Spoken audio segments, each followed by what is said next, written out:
Hey guys, Swedish Arts here. Today we're gonna keep on building the Losi Micro Crawler. This is part 4, and in the last part you saw me build the entire transmission with motor and everything like you can see here, and now we're gonna actually make big progress. We're gonna actually install the chassis itself and mount the center part to both the rear and the front, which we completed in part 1 and part 2.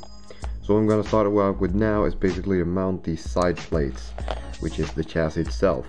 Now, what has been done to these before actually this video is mounting the pillow balls and also the body mounts. Now what you want to look at here, as you can see, they are shaped differently, or they're shaped the same way, but you can see one end is taller than the other. You want the tall end to face forwards, and in the front you want the pillow balls to face outwards, okay, and in the rear inwards. So basically you have 2 holes here in the skid plate, as you can see. So I just put it like this, and then there are 2 screws for each side.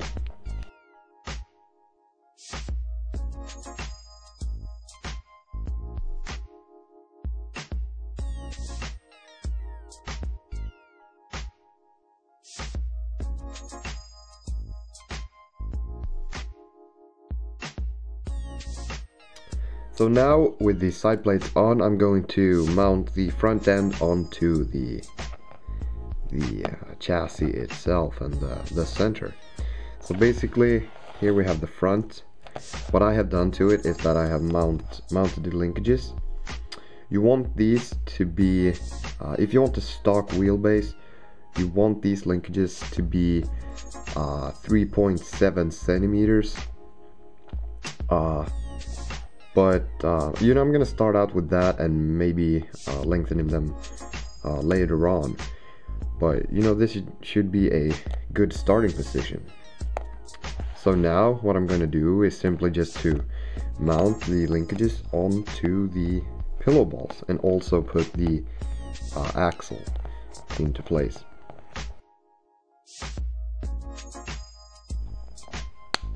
Now, one thing worth noting here is that I have spent probably an hour on just the linkages themselves, getting them to work properly, because you are going to have to free up the movement on these by actually using an X-Acto knife. You can see here what I have done right there. Because you want these to be able to move freely, you're going to have to you know, cut a bit out so that they can move freely. Not a big deal, doesn't take too long of time, but if you want it to be properly, I would say it takes maybe half an hour to an hour, at least for me. So there we go. Now I have the entire front end onto the chassis. I'm going to mount the shocks later on. I'm just going to start out with this. Now let me put the rear end on. Okay guys, so now it's time to do the exact same thing as I did for the front, but for the rear, putting the axle in place and also mounting all the linkages. Once again, you want to take an X-Acto knife, razor blade, or a Dremel, but you want to be careful with tools, because if you want to cut out, you know, you want to free up the movement here, but if you do that with like a power tool, you may do it too much, so be careful with that.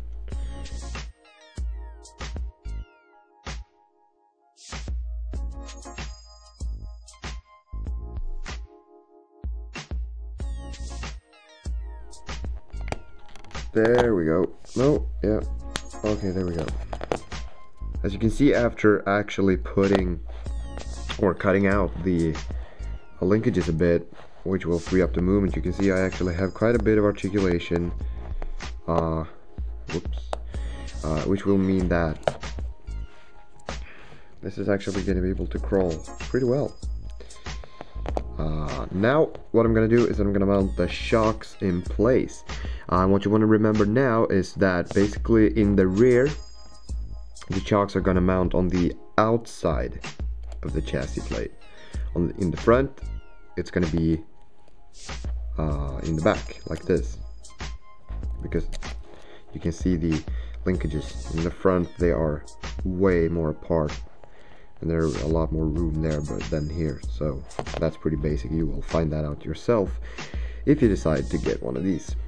I'm just gonna go with some hole now. I'm gonna go with the lowest, so that I will have the most ride height.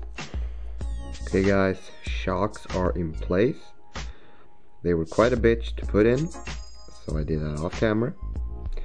Another thing I have done now without filming is to put on the Esc Receiver Unit on top of here. I just zip tied it, took the 4 screws. There are, you know, the receiver casing. It is just 4 screws. These 4 small bastards, just unscrew those, and you have the entire unit right here. So I just zip tie that to the top, it's not going anywhere. Battery connector, the motor and Esc are connected to each other, and I mean, like, the articulation on here, it's pretty ridiculous. I think it will be a lot of fun, but we're not quite done yet. First, now what I'm gonna do is that I'm gonna put on the here they are. These are body post extensions, basically just silicone tubing, which will go on like so. You can put on the body any way you like, really, but these ones comes with a kit, so just put them on and you'll be ready to put your body on. Okay, body post extension, silicone tubing things, whatever, they are on. Well, what else do we need? We need a battery, but that's coming up. We need wheels. Let me show you what I got in store. Drum roll, please.